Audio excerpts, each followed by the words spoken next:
We're TMAC. We help businesses make better decisions faster. We specialize in delivering artificial intelligence and machine learning solutions quickly, but to a high standard in customer engagement, marketing, customer service, and coaching.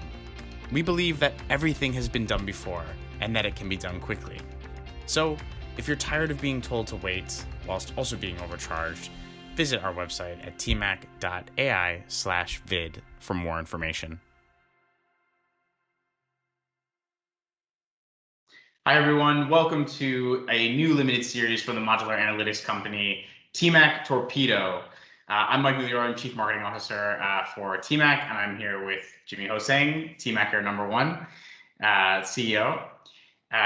We are really excited to bring you TMAC Torpedo because we think that there's a great opportunity to showcase all of the diverse views that exist within TMAC as a company. We've got some pretty awesome people working for us who hold a variety of eccentric views. And what we thought is that every week we take 10 minutes just to quick fire discuss an issue that's going on in the world of management consultancy, contact center management, or AI and data science. And so here we are for our very first episode. We're going to talk about the recent controversy around Shopify, and probably we'll have a little bit of Basecamp thrown in as well. So for those of you who don't know, Shopify CEO sent around an email last week, which was talking about, basically it was a bit of a state of the nation, but talking about how, in a nutshell, if you work at Shopify, you're not part of a family, you're part of a team, like a sports team. And I've excerpted the most important bit I thought from their CEO. So let me just read it very quickly, and then we'll get into a little bit of back and forth with Jimmy. Shopify, like any other for-profit company, is not a family. The very idea is preposterous. You're born into a family. You never choose it, and they can't unfamily you. It should be massively obvious that Shopify is not a family, but I see people, even leaders, casually use terms like Shopifam, which will cause members of our teams, especially junior ones that have never worked anywhere else, to get the wrong impressions. The dangers of family thinking are that it becomes incredibly hard to let poor performers go. Shopify is not a family. We literally only want the best people in the world. The reason why you joined Shopify is because, I hope, all the other people you met during the interview process were really smart, caring, and committed. This is magic, and it creates a virtuous magnetism on talented people because very few people in the world have this in themselves. People who don't should not be part of this team. The magic and magnetism is a product of tight performance management, and that I expect all of us to get back to. That, I thought, was the sort of kernel of what he was saying. Just for transparency's sake, I agree. I don't think that corporations are families. And so I'd be interested to hear, Jimmy, what you think about all of that. I think it's interesting. Shopify are like a huge company now, a huge team, and have obviously like a lot of sway when it comes to like their particular position in the market. And so I think potentially once you get to that point, you start to become something slightly different than what you were to begin with. I think it changes over time. Almost certain that Shopify to begin with felt like a family. It was a small group of people working together, trying to do the best and trying to make it. And the bonds that you build with people, even if you're saying it's because they're the best people and stuff like that, you guys are the best people. Like that's why I want to work with you and hang around with you and stuff like that. And therefore, like there is more of a familial element when you first started off. And I think there has to be. I think the things you go through is quite difficult and stressful, and you see each other at really high level and really low level, and there's an emotional element to it that goes beyond performance metrics and performance management. And then at a stage you normalize, don't you, and it becomes a proper company. So I think that it's probably a little bit of column A, a little bit of column B. So I think it's interesting because I think if I'm being honest, like I thought you just described a team, right?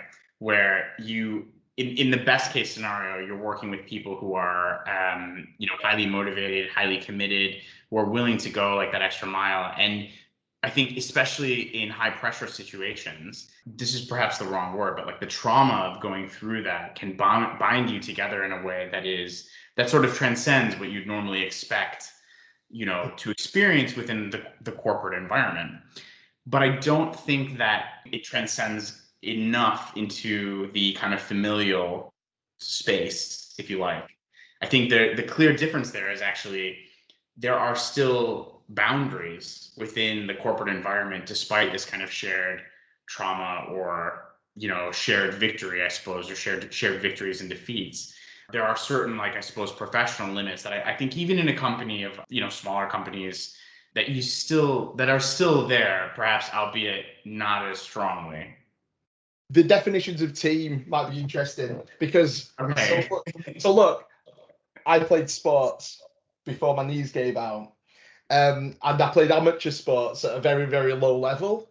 And I was playing, with a group of people where there was definitely a meritocracy. Your performances mattered, whilst at the same time, it wasn't about just your one-off performances. You had form in the bank, and then after you played the sport, you bonded together. Like you went to the pub together, you went out eating together. You sometimes trained 2 or 3 times a week together. Like you spent a lot of time together as a team, and bonding.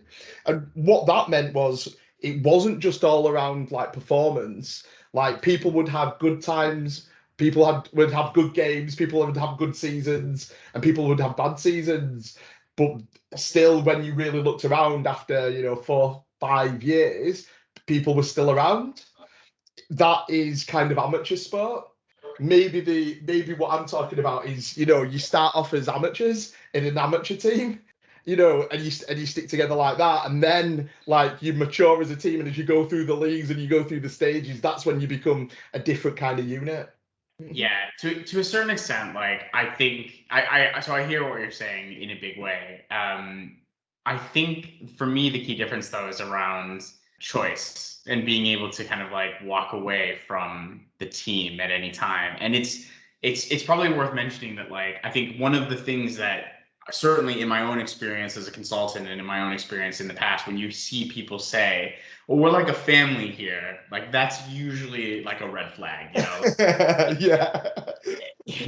because it's just not true. Because ultimately, if the company decides to exercise its choice that you're not a part of the family anymore, then that's it. If you're made redundant or for whatever reason, it doesn't work out, then like that's for me the key difference. And it plays into a whole nexus of things around, like, it's not just your performance per se, but it's also you and your ability to kind of fit into the company culture and to be able to move in the team in the way that's expected of you.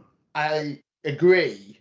However, like if you look at a sports team in particular, you have players who play for that sports team who are there based on meritocracy, whilst at the same time have a huge affinity with everything that's going on. Some like you'll have some, sportsmen and women who like are able to go into a team and then move team and move teams and move teams all of their careers. Yeah. Whereas then you have team members who have an absolute affinity with their club. And when I look at corporations, it's exactly the same. You have mercenaries. I don't want to call them mercenaries, but you have people who move around, and then you have people who've been there from the beginning and as much a part of the fabric of the company, and therefore, like it does for me, it just flips over because it depends on the culture. But there does seem to be like less of a. I think it was said it was the performance management. It was like we're always trying to be the best. Yeah. It's not always about being the best. It's about the culture that you've created. And is the familial culture, is that sometimes better? I don't know.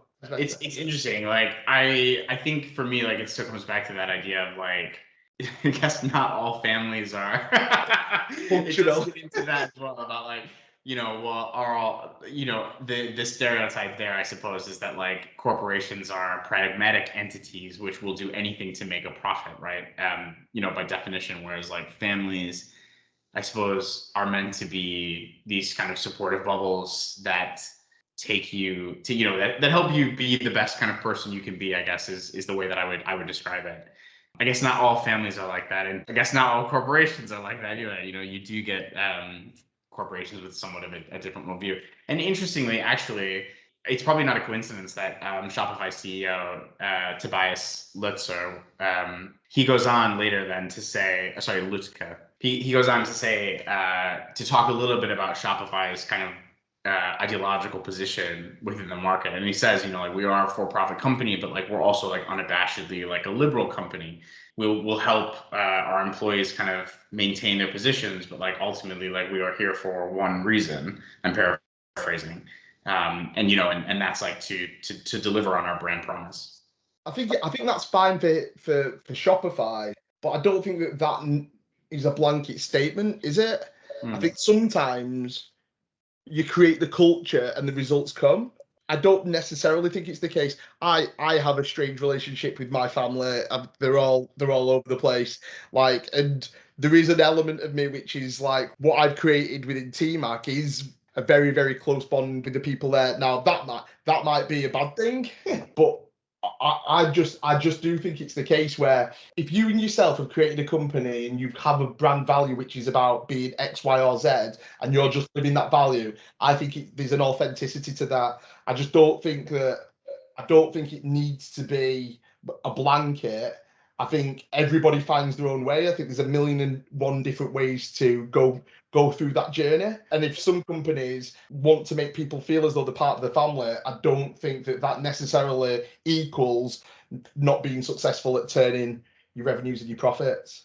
Oh no, and I agree with that. I think you could be both a key part of the team, which sometimes can feel a bit familial, but it is ultimately, for me, it is about like that difference between like what the two things are doing. Otherwise, like why do we have those two separate words for the two entities? I suppose it was funny, like when I first read this, or because I came across the article on LinkedIn. And when I first read it, I was like, why is this even making news? Like, why is this like a thing? Like, do people really think that their corporate teams are families? And it was funny. And then I was casually talking about it with some friends as well. And they're like, yeah, but I've worked in a team where it felt like very familial. And I was kind of like, oh. Is it just you? Think about how long you spend with these people though that you work with. Like I felt it before when I've been at a previous role. I built the team from scratch. It was my idea. I built the team from scratch. I hired like 8 people. I felt like a sense of ownership beyond it just being a team that I built. And I felt it like it was like a visceral thing. Like I felt it. I don't know why that's the case. Maybe I'm just like emotional. No. I can relate to that. With exactly the same experience. I think that there are like, when you build a team from scratch, you're very protective in a way that probably is familial, but it does come back to me where like there is still a certain line, and I also, in fairness, there is a certain like sense of removal that you have to have as a manager of the team versus the integral part of the team, because at some point you may be called upon to make a decision that you personally don't agree with, perhaps because you have that kind of deep connection or investment with the members of the team, which aspires to the familial, but nevertheless have to implement, unfortunately I've got a lot of those. But I think this is but I think then you start talking about like where are your internal values, because you can almost flip it on its head and go, well, could you ever sack a member of your family?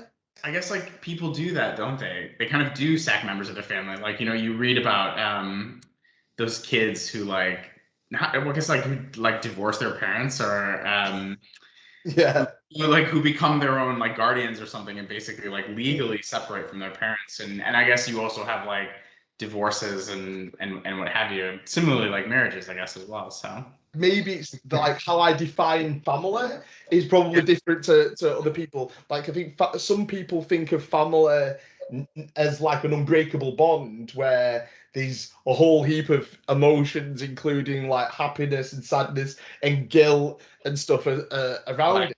Yeah, exactly. I was thinking of The Godfather. Like, Yeah, it's like The Godfather, and it's just, and then sometimes you have to kill a member of your family. No, it's just like, my ancestors. yeah. And for me, it's different. I've had to fire some of my best friends. I remember working in a bar back in the early 2000s, and having to sack one of my friends who was a lovely guy, but just couldn't get himself into work on time ever. And he was such a good character, and he just lit up the place. He was amazing, but just couldn't get into work. And I had to fire him, and I was quite upset about it. But you still do the things that you do, and so I think it's potentially how you label, well, what's a team and what's a family. I think there's a cold. I do feel as though there's a coldness about saying it's a team, and it's a meritocracy. Like, that I believe in meritocracy, and I believe in, like, I want the best people, like, and I want to work with the people who have got the best, like, diversity of thought and challenge me on a day-to-day basis. And the family aspect just isn't mutually exclusive. I think I always want both. I think we could probably keep talking about this for ages.